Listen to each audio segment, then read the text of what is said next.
కలిసే అవకాశాలు పుష్కలంగా ఉన్నాయి. ఇక లాస్ట్ టాపిక్ వచ్చేసి కొంతమంది ఐఏఎస్ ఐపీఎస్ ఆఫీసర్లు వాళ్ళ స్వప్రయోజనాల కోసం రాజకీయ నేతలు కాళ్ళు మొక్కుతూ ఉంటారు. ఇదేం కొత్త ఏం కాదు, దేశంలో చాలా రాష్ట్రాల్లో చూసాం. గతంలో కేసీఆర్ కాళ్ళు మొక్కిన ఐఏఎస్ ఆఫీసర్లు ఉన్నారు, కవిత ఆశీస్సులు తీసుకున్న ఐఏఎస్ ఆఫీసర్లు ఉన్నారు. రీసెంట్గా తెలంగాణ ముఖ్యమంత్రి రేవంత్ రెడ్డి కాళ్లకు మొక్కారు ఐఏఎస్ ఆఫీసర్ శరత్. ఎందుకు ఇలా దిగజారుతూ ఉన్నారు? ఎందుకంటే ఐఏఎస్ ఐపీఎస్ అంటే అఖిల భారత సర్వీసులు, చాలా వాల్యూ ఉంటుంది వాటికి. ఏం చెప్తారు? అవునండి, ఇప్పుడు ఇది చాలా పెద్ద తీవ్రమైన విషయం అండి. ఇదేదో చిన్న విషయం కాదు. ఒక చీఫ్ మినిస్టర్ కాళ్ళకే ఒక ఐఏఎస్ ఆఫీసర్ కాళ్ళు మొక్కడం పెద్ద విచిత్రం కాదనుకుంటారు. కానీ ఇక్కడ ఒక విషయం ఏంటంటే, భారత రాజ్యాంగంలో 3 పిల్లర్లు ఉంటాయి. ఒకటి ఏంటంటే చట్టసభలు, పార్లమెంటు, శాసనసభలు. రెండోది న్యాయ వ్యవస్థ. మూడోది కార్యనిర్వాహక వర్గం. ఈ కార్యనిర్వాహక వర్గంలో పాటే వీళ్ళు ఐఏఎస్ ఐపీఎస్ ఆఫీసర్లు, అఖిల భారత సర్వీసులు. వీళ్ళు తటస్థంగా ఉండాలి. తటస్థత అనేది చాలా ఇంపార్టెంట్. ఇప్పుడు అక్కడ జగన్ గారు లిక్కర్ కేసు వస్తే ఐఏఎస్ ఆఫీసర్లు అరెస్ట్ అయ్యారు. ఇప్పుడు మైనింగ్ కేసులో ఐఏఎస్ ఆఫీసర్లు అరెస్ట్ అయ్యారు. సో చూడండి, ఈ కార్యనిర్వాహక వర్గం అనేది తటస్థంగా లేదనుకోండి చాలా ప్రమాదం భారతదేశానికి. భారతదేశం ముందుకు వెళ్ళదు. చూడండి, భారత పార్లమెంట్ చట్టాలు చేస్తే ఆ చట్టాలు సరి అయినాయా లేదని న్యాయ వ్యవస్థ చూస్తాయి. అసలు ఈ చట్టాలను అమలు పరిచేవారు ఎవరు? కార్యనిర్వాహక వర్గం. చీఫ్ మినిస్టర్ ఎవరున్నారు, ప్రైమ్ మినిస్టర్ ఎవరున్నారు, ఏ మంత్రులు ఉన్నదో వాళ్ళకి అనవసరం. వాళ్ళ పని వాళ్ళు చేయడమే. వాళ్ళు తటస్థంగా ఉండాలి. దీన్ని ఏమంటారంటే బ్యూరోక్రాటిక్ న్యూట్రాలిటీ అంటారు. ఓకే, ఎగ్జిక్యూటివ్ న్యూట్రాలిటీ అంటారు. తటస్థత, కార్యనిర్వాహక వర్గ తటస్థత అనేది భారత రాజ్యాంగ అమలుకు చాలా ఇంపార్టెంట్ అనమాట. వాళ్ళు ఏ ముఖ్యమంత్రి ఉన్నది ఇంపార్టెంట్. కానీ రీసెంట్గా అంతకు ముందు నుంచి కూడా జరుగుతుంది. కవిత గారి కాళ్ళకి ముషరాఫ్ అనే ఒక ఐఏఎస్ ఆఫీసర్ కాళ్ళు మొక్కడం చాలా పెద్ద వివాదమైంది. తర్వాత రెండోది, ఇప్పుడు అచ్చంపేటలో రేవంత్ రెడ్డి గారి మీటింగ్ పెడితే అక్కడ శరత్ అనే ఐఏఎస్ ఆఫీసర్ కాళ్ళు మొక్కుతున్నారు. అసలు నిజం కాంగ్రెస్ కూడా ఒప్పుకోలేదు. గవర్నమెంట్ వెంటనే నిన్న ఇష్యూ చేసింది ఒక జీవో. 1968 ఐఏఎస్ ఐపీఎస్ రూల్స్ ప్రకారం అందరూ ఎలాంటి పనులకు చేయకుండా తటస్థ వ్యవహరించాలని నిజంగా ఇచ్చింది. చాలా మంచిగా చేసింది. కానీ ఇది ఒక పెద్ద క్వశ్చన్ అండి. తటస్థంగా ఎందుకు ఉండలేదు వీళ్ళు?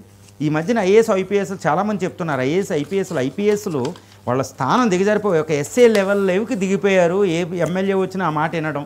ఒక ఎమ్మెల్యే ఒక ఎస్పీకి ఫోన్ చేయడం అంటే అది మాటలు కాదు, ఎప్పుడు జరిగేది కాదు. ఇప్పుడు కనీసం కార్పొరేట్లు కూడా ఐపీఎస్ ఎస్పీలకు ఫోన్ చేసి ఏంటి అనే పరిస్థితి, వాళ్ళు కూడా లొంగడం. ఈ పరిస్థితి ఏంటంటే భారతదేశంలో కార్యనిర్వాహక వర్గ తటస్థతని ప్రశ్నిస్తుందన్నమాట. ఈ తటస్థంగా లేనుకోండి అడ్మినిస్ట్రేషన్ కొలాప్స్ అయిపోద్ది. వీళ్ళు ఏంటంటే ఈ పదవి ఇస్తారు, ఆ పదవి ఇస్తారు, ఈ ప్రమోషన్ ఇస్తారు, ఆ డిస్ట్రిక్ట్ పంపిస్తారు, ముఖ్యమంత్రి దగ్గర పక్కనున్నాం, ఇలాంటి లోబడిపోతున్నారు. వీళ్ళు కూడా బ్రైబరీస్ ఎక్కువైపోతున్నారు. ఐఏఎస్లు అరెస్టులు అవుతున్నారు. ఒక ఐఆర్ఎస్ ఆఫీసర్లు ఐఎఫ్ఎస్లే స్పయింగ్ చేస్తూ ఒక ఐఎఫ్ఎస్ దొరికింది.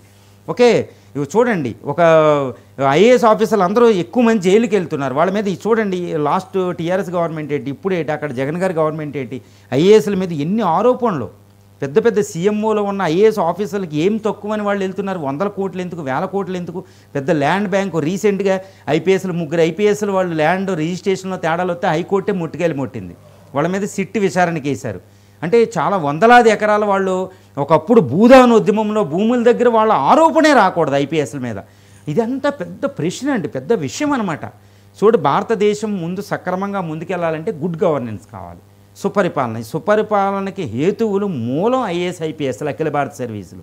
రాజ్యాంగాన్ని ఏ పథకం అమలు చేసినా సామాజిక న్యాయానికి వాళ్లే హేతువు అనమాట.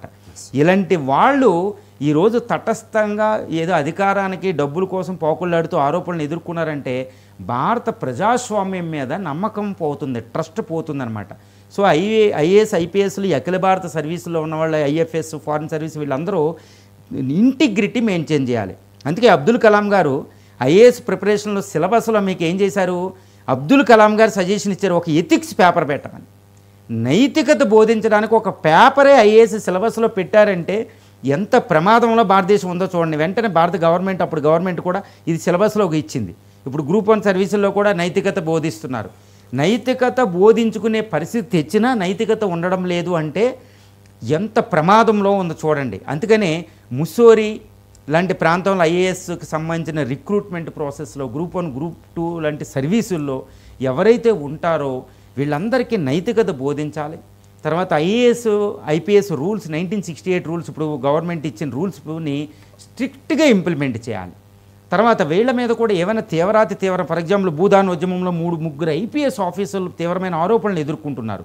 అదేవిధంగా ఆంధ్రప్రదేశ్లో ధనుంజయ రెడ్డి అని వీళ్ళు సీఎంఓలో పనిచేసిన గొప్ప అధికారులు, ఒకప్పుడు గొప్ప పేరు వాళ్ళు.